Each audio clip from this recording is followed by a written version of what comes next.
So now we're going to learn about structuring our documents. And what is a document? A document is a web page, but sometimes, oftentimes, you'll hear a web page referred to as a document. So that's also another way we refer to web pages is just by saying document. So we're going to learn how to structure our documents. And structure versus layout, they're two separate things. So first we're going to learn how to structure the document, which is structuring basically the content and how do we get it to render a good outline and how do we structure it in the best practices way today. So that's the first thing we're going to do is structure the document. And then later, after we've learned all about structuring the document and using Semantic HTML to do that, we'll go in and say, okay, now that all of our content for the document is structured well, let's go lay it out and make the layout look good. So that's structuring the document versus laying out the document, right? Structure versus layout. So this is what we're looking at now, structuring the content of the document. So we have a document, and we're going to structure our content into different sections, and we're going to do that with Semantic HTML.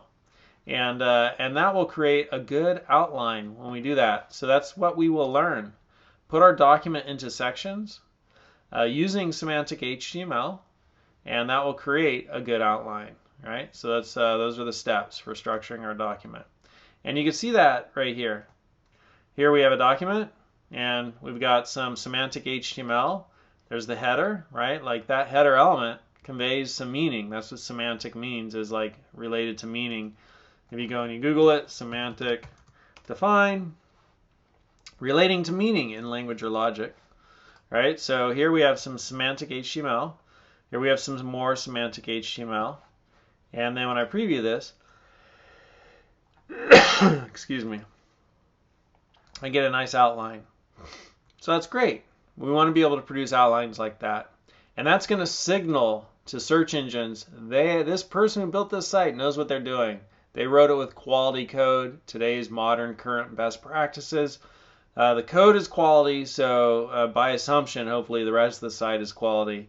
And not only that, it'll allow the search engine to assimilate our information, right? The machine, Google, whatever other search engine you might want, though Google's number one. I put some statistics in here showing the ranks of different search engines. We'll look at that in a second just for fun. But when you have a good page outline, awesome possum, right? It's going to allow the search engines to know what your site's about more easily. Plus, it's great for accessibility. So people who have screen readers will come here, and that's going to help them, which is always a good thing. Always a good thing. So you saw me bring up that cool little nifty outliner right there, that thing right there, and this one has untitled body. It's kind of fun. Look at other outlines, right? And see what they come up with. So that's pretty good. That's showing some good stuff, and that's all right. Anyhow, so how do you get that deal? Here, the Chrome plugin HTML5 outliner. So I've provided a link for you, and there it is, HTML5 outliner.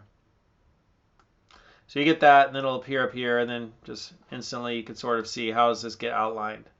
And there's a good document here to read about, document outlines, HTML5 doctor. All right, so let's see what else I have to cover here.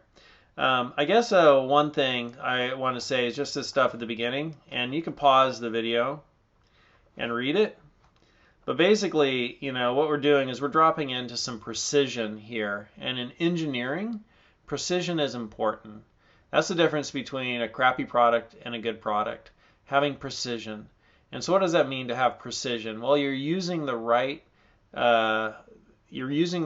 component in the right place. And you understand which components are available.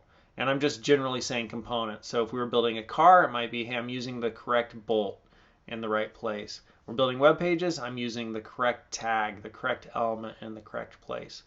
And to go back to the car analogy, I could use any bolt, right? That could be shoddy engineering because bolts have differences.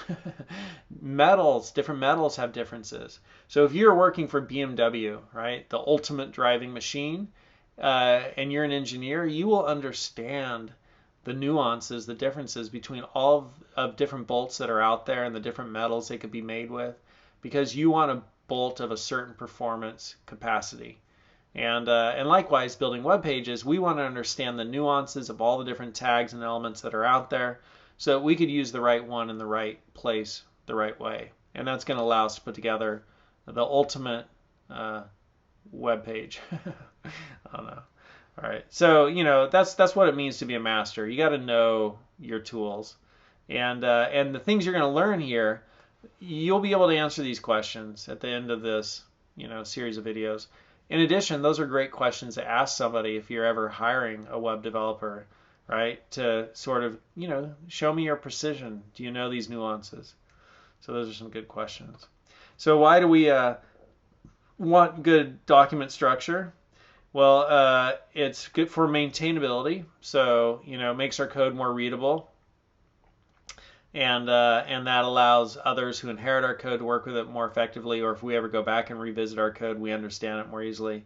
It's good for screen readers, and it's also good for search engine rank. We already spoke to all that.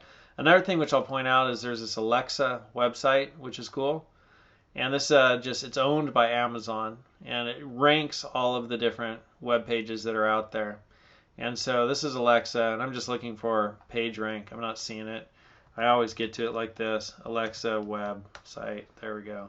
And here, Alexa top 500 global sites, browse top sites. I'm just going to go here. So this is global. Whatever reason, I'm on number 26 already. I'm going to go back to 1. And there's Google, Facebook, YouTube. So the top sites in the world, right? So it's just kind of interesting to look at, see what the top sites are in the world. And then you could go look at those sites and how are they built? And then here's just a little information about search engines, which I thought was interesting. Since I was talking about, how will your page rank at Google? Like Google is pretty much the big player. You got to make sure you do well with Google. 1.1 billion estimated unique monthly visitors. That's not that many.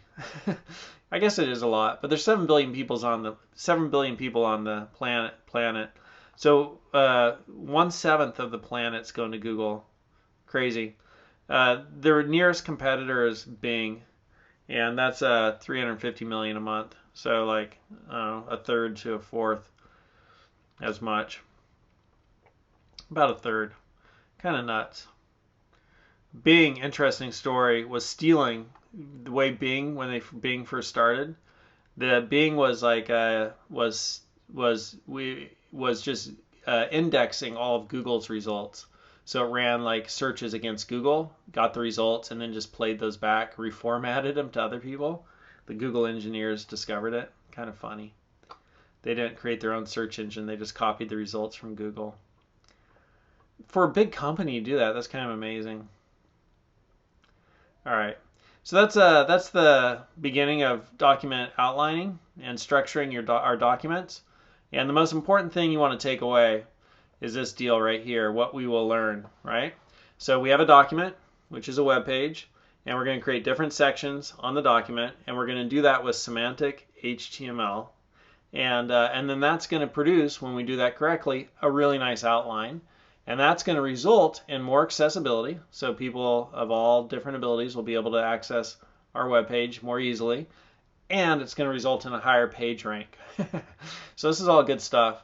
And it's the proper way to build web pages today. So you'll see a lot of examples out in the wild of people who are just shooting from the hip, pa-dang, pa-dang, pa-dang, and they're just div city, divs everywhere.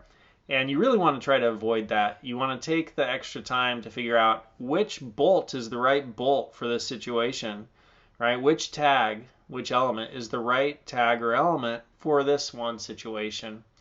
And then that's going to result in a higher performing product for your customers. And for you, it's going to be awesome.